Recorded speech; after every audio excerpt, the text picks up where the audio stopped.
Our next session is on future of accreditation. I would like to welcome Mr. Pond, Mr. Tom, and Professor Rishikesh.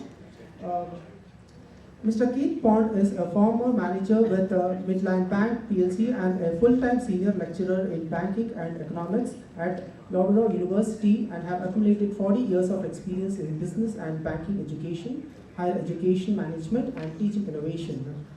He is a fellow of Chartered Institute of Bankers, now LIBF, and a senior fellow of a Higher Education Academy. He had been working with the EFMD in Brussels and on accreditation and the Chartered Association of Business School. Welcome, sir. I would also like to welcome Mr. Thomas Robinson. He serves as the President and Chief Executive Officer of AACSB International, the primary global accredited and the membership organization of business schools worldwide. As President and CEO, Robinson works alongside the organization's board and global network of staff members and volunteers to foster engagement, accelerate innovation, and amplify impact in business education. Welcome, sir. I'd also like to introduce Professor Rishikesh Krishnan. Professor Rishikesh Krishnan's main areas of interest are strategy and innovation. He was a visiting scholar at the Center for the Advanced Study of India University of Pennsylvania and at the Indian School of Business, Hyderabad. He is a fellow from Indian Institute of Management, Ahmedabad, Master of Science from Stanford University. Welcome, sir. Professor Rishikesh Krishnan will be chairing this session. Welcome. Yeah, good morning. Welcome to this session. So accreditation is a very important component of any higher education system. And we in India have been focusing on accreditation quite a lot in the last few years as a means of improving quality. So now it's almost mandatory for universities and all higher education institutions in India to have some form of accreditation. One of the newer trends in Indian institutions has been to get international accreditation, and I'm privileged to have two representatives of very prestigious international accreditation organizations with me on this panel. In management education specifically, almost all the leading institutions in India have been seeking some form of international accreditation, and most of them have made a beeline for either the AACSB or EFMD on my right. So we are really happy that we have representatives of both these organizations with us here on this panel today. But the subject of this conference is on the future of learning, and we just heard Das Narayan Das speak evocatively about how learning itself is changing. So there is an obvious consequence of this change in the form of learning for accreditation as well. So how are online programs going to be accredited? Do they need accreditation? Will accreditation be similar or different from the kind of accreditation we have at present? How do AACSB and EFMD see the future of accreditation in the context of online learning? I'm hoping we'll get answers to some of these questions from both our panelists this morning. So we have about an hour in all, and we'll have 20-minute presentation by each of the panelists, and then whatever time we have left at the end, we'll throw it open for some discussion. So let me first request Tom Robinson from AACSB to make his presentation. In addition to what was mentioned in his bio, he also spent many years in the CFA Institute, and so he also has education and training background in addition to his present role as CEO of an accreditation agency. Tom, all yours.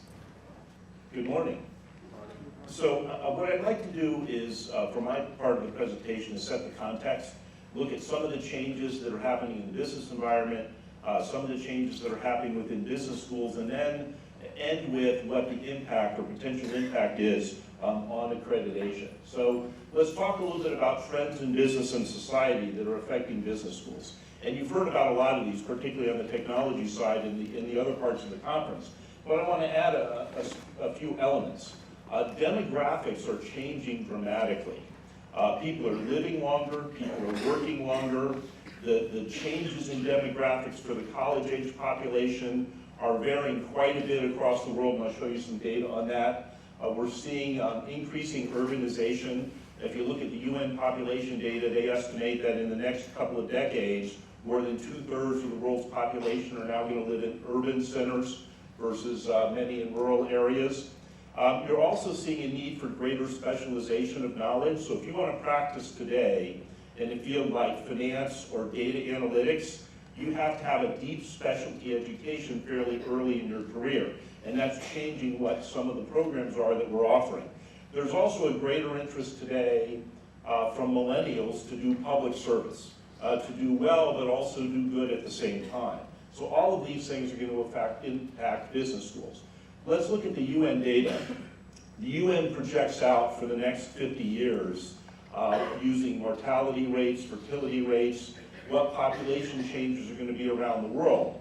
And if you break it down and you look at sort of the pre-college and college population versus the adult population, which I'll refer to as adult learners, they're dramatically different. So over the next roughly decade that we're a few years into, the college age population and the college entry population globally is only going to increase by 4%. All right, that's not annually, that's 4%. All right. If you look at adult learners, though, age 25 to 59, that's going to grow 2.5 times faster, by almost 11%. So we're going to see some changes in the types of people that are seeking learning. When you couple that with the changes in technology, you're going to see an increasing need for lifelong learning. If you look at it country by country, it's dramatically different. So if you look at where the population growth of the college-age learners is going to come from, it's primarily coming from Africa. Over the next decade, that population is going to increase by over 30% in most countries. Where are the biggest declines? The biggest declines tend to be in Asia. All right, India's okay. India's in line with the global data, so the increase in the college-age population is a little between 3.5% and 4%. We're also seeing, as we've seen so far, changes in technology. We're seeing MOOCs, we're seeing many things that we used to see taught in the traditional classroom moved into the online environment. I was last a faculty member a decade ago. I primarily used the case method using real companies because I taught financial statement analysis, but many of my colleagues were still doing PowerPoint presentations, and God forbid, a few were still using overhead projectors with acetates.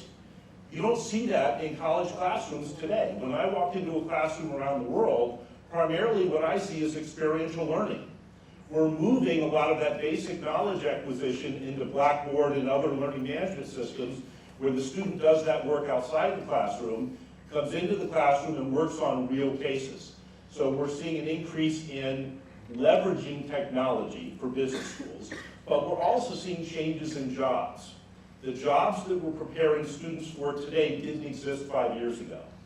And the jobs we're preparing them for them today aren't going to exist in another 5 years. So let's look at some data on that. This is a study by some professors at Oxford. And they looked at 700 different traditional occupations, and they calculated the probability that artificial intelligence and automation will do away with that job entirely. So I just picked, out of that 700, I picked a sample of 2. The first is a job that has a 99% probability of being automated out of existence. What do you think that might be? Bankers? Some would wish, right? Although my career was in the finance area. No, other guesses? Travel agencies? Okay, that's a pretty good guess. They've already been automated quite a bit, and their fees have certainly come down over time. Service industries. Like what type of service industry?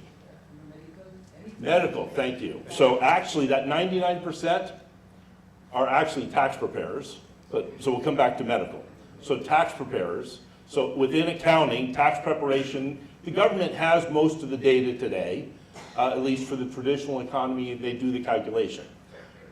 0.03%, what do you think it might be? No? Education. No, unfortunately not. Nursing. All right, how about in healthcare? Within healthcare, what type of healthcare might have a hard time being automated? Caregivers. Surgeries? No, you can do a lot of that using robotics today. It's actually mental health workers. So if you think about it, you need that human touch. You don't want to call up the suicide hotline and get a robot that says, press 1 if you're depressed, press 2, etc. Okay? But it turns out that if you actually look, there's a McKinsey study, and McKinsey estimates that there's only 5% of the jobs out there that are going to go away. But the majority of jobs, over 60%, are going to be at least 30% automated. So some jobs aren't going to go away, but most jobs are going to change substantially. They break down the data, and there's actually 4 countries where they're going to have the biggest impact. So these are where there are technically today, using current technology, pieces of jobs that can be automated away. It's going to touch 1.2 billion employees, most of whom are in Japan, India, China, and the US. The number in India, the 52%, is the employee-weighted percentage of activities that can be automated, right? So that's significant. So what we're preparing students for is going to change on a continuous basis. We're also seeing trends in globalization versus localization. On the business side, business continues to become more and more global and is eliminating borders around the world. But what are we seeing on the political side? Just the opposite. We're seeing countries becoming much more nationalistic and closing off their borders. So we've got this tension going on. Students need, on the other hand, to be able to run increasingly globalized organizations and participate in those organizations, but at the same time need to understand the challenges of these nationalistic environments. But people tend to move around the world. We're still seeing migration of people within continents and across the world, significant migration, in spite of what's happening. And we're seeing the same thing in students. So AACSB, if you look at our data, we're still seeing significant trends in students wanting to travel internationally. I'll show you some specific data trends from us in a few minutes. So if you look at business schools today, all of these things are impacting them. On the technology side, it's good in that we're able to automate some things and do more experiential learning, have a richer classroom experience. But on the other hand, we're forced to keep up with that technology, which is very costly. So it's a financial constraint on business schools. As was mentioned by Das earlier, business schools are really good at doing research. They've gotten really good since the 1960s at doing rigorous research. But the problem today is, while that's on one hand an advantage, the disadvantage is there seems to be this disconnect between the research they're doing and what the business community needs. So there's more of a need for more relevant research that solves business problems that exist today, not problems that exist in the future or may exist, that exist in the past or may exist in the future. I'm not going to go through this in detail, but I'm happy to share these slides with all of you. Let's look at some trends in actual business school enrollment. So AACSB collects data from our schools, so I'm looking at, this is a snapshot of where it looks currently. When I get calls from journalists, all they typically want to talk about are MBA programs. But if you actually look at enrollments around the world, most business school enrollments are at the undergraduate level. So globally, about 75% of students in business are at the undergraduate level. The graduate level, about 13% are in generalist masters, and today an equal number almost are in specialty master's programs. That's because of that need for that deep specialty knowledge early in one's career. If you look at the 5-year trend, the 5-year trend is, over the last 5 years, undergraduate enrollments at our schools have grown about 10%. MBA enrollments have grown at only about 3%, and that's cumulatively for 5 years. But specialty master's programs have grown at about 20%. When you break that down by region, the biggest increase in specialty master's enrollments is in Asia Pacific at 35% over that period. That's because of this deep specialty knowledge that's needed. Now think about it. If you've got someone who's getting a master's today in finance or data analytics, that's going to work for them early in their career. What's going to happen though when they start to lead teams? They're going to need additional management skills that they may not have gotten in that specialty master's. Later on, as they lead companies, they're going to need leadership skills, leadership training. which they may not have gotten at the specialty master's level. They're going to need to come back throughout their career for the additional management and leadership skills. And they may not want to come back for another master's. They may want to come back for a short executive development program or something similar.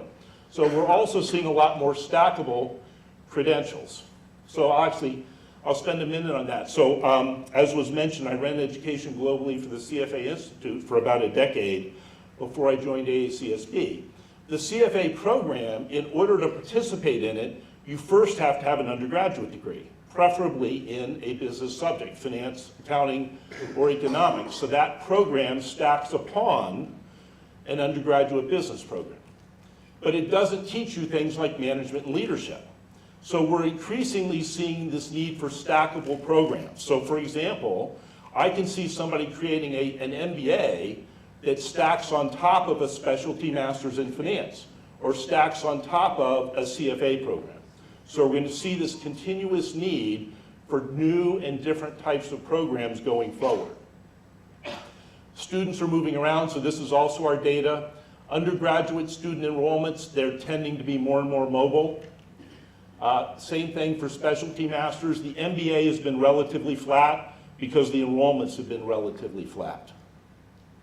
So where are the future opportunities? So AACSB put all of this together, and we came up with 5 major future opportunities for business schools. I'm not going to talk about all 5 today. We have a report that's on our website. It's called The Collective Vision for Business Education that you can download that'll talk about all 5. The 2 that I want to talk about today are an enabler of global prosperity and hubs of lifelong learning, because those are the 2 that I think tie in best with today's session. So enablers of global prosperity. The reason that AACSB was created 102 years ago was because business schools started to appear within universities. Before that, business was taught through trade school or through apprenticeship programs. The idea with bringing business schools into a collegiate environment was to have a broader education that put business in the context of society and brought in some of the other elements, liberal arts courses, so some people would understand how business contributes to society. And so if you look at our mission and vision, it's to basically transform business education for global prosperity. Business has done a great job of improving global prosperity, although that's not often well known. If you look at the Millennial Development Goals, which were from 2000 to 2015, during the period of the Millennial Development Goals, 1 billion people were raised out of poverty around the world. The number of students, school-age students that were out of school decreased dramatically. And if you look at the data, the countries that had the best benefit on the Sustainable Development Goals were the countries with high levels of trade and investment. Today we have the Sustainable Development Goals. There's a huge opportunity for business and business schools to contribute to achieving those Sustainable Development Goals. We as AACSB need to do a better job of telling the world about what the business community has already done and what business schools have already done. But it's also an opportunity for each of your business schools to see what you can do to help achieve those Sustainable Development Goals. The biggest opportunity is in lifelong learning. So if you look at all of the data, the demographics, the need for specialty knowledge early in one's career, the need for more generalist knowledge as you progress, more management, more leadership skills, all of it leads to a need for lifelong learning. So I don't want you to think of your students as students anymore. I would refer to them just like Doss did earlier. They're all learners, okay? I refer to it sort of as the Hotel California. When they first come to your institution, they check in, but they can never check out, okay? You want to be with them through the rest of their career. Who is better suited to help them determine how they get to their next promotion, how they get to their next job? Their company may or may not do that for them. You know, companies have good development programs, but what's the average tenure of an employee with a particular company today? It's much shorter than it was in the past. When I went to graduate school, my university, my business school kept track of my learning transcript, right? I then went to work for Deloitte, one of the large accounting firms. They kept track of my learning each year while I was at Deloitte. When I left Deloitte, who kept track of my learning? Nobody. It was really up to me. So there's an opportunity to think of students today as just learners, and they're going to be learners for the rest of their life, and we have an opportunity to help serve them and help sort of have a compass or GPS so we can guide them in their career along the way. So I mentioned the stackability. There's huge opportunities to create stackable programs, degree programs, non-degree programs that accumulate over somebody's lifetime. So I really like the idea that Das mentioned, this personal learning cloud. What we need to complement that is a lifelong learning transcript. Today, nobody's creating that for the individual learner except perhaps LinkedIn, but currently it's unverified. But imagine having a lifelong learning transcript where every learner, no matter where they're taking programs, they compile that, and it would show you, for example, whether you're qualified for a particular job. The UK has something along this lines. It's called an individual learner record, and currently it's primarily being used to keep track of funding in the UK that's being used for learning. But it could turn into something that actually shows whether somebody is qualified for a particular position based upon their cumulative learning on the job and off the job. So what does this mean for accreditation? So accreditation is about assessing the current quality of a program and also ensuring continuous quality improvement. That's what accreditation is about. It's ensuring that we're keeping pace with what's happening in business, that we're keeping pace with the knowledge, skills, and abilities that are needed by students today. And organizations like EFMD and AACSB go in and ensure that current quality and that continuous improvement. If you look over time, there's been substantial changes. So when business schools started and when AACSB was founded, most professors were practitioners, and they were bringing real life experience into the classrooms. Into the 1960s, there were a lot of criticisms that business schools were not rigorous enough. They weren't rigorous enough in the classroom, and they weren't rigorous enough doing research like the rest of the university was. So what happened? We set up our accreditation standards to encourage more rigorous research. We did a fantastic job. Business research today is extremely rigorous. The problem is, in some cases, it's become less relevant. So we see that pendulum change. And recently, there's an organization, I would encourage you guys to take a look at it. It's called Responsible Research in Business and Management. This is a group of prolific business scholars that have gotten together and said, we need to do things like encouraging more cross-disciplinary research, encouraging more research that solves current business problems. And so we're seeing a lot more flexibility today in the types of intellectual contributions that should be counted when faculty are being considered for promotion and tenure and the like. Yes? A couple of minutes. So I'll bring that to sort of the end. So AACSB, we have to continuously improve. We can't just set our standards and walk away. We had our last major overhaul of standards in 2013. We're now this year looking at overhauling the standards again. So we have a task force going on that's talking to constituents around the world and saying, okay, what needs to change? And what we're continuing to hear is you need to look more at overall accreditation of learning, not just necessarily individual degree programs.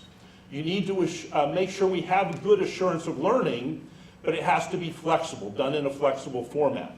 There has to be flexibility in faculty models, because you can't have the same faculty model around the world. So we're going to see some changes probably in 2020 to the AACSB standards. The core things that we look at, engagement, innovation, and impact, will remain because those are critically important, that the business school is engaged with the business community, that they innovate on their programs, and they have an impact. But how we actually apply those standards is probably going to change significantly. So thank you.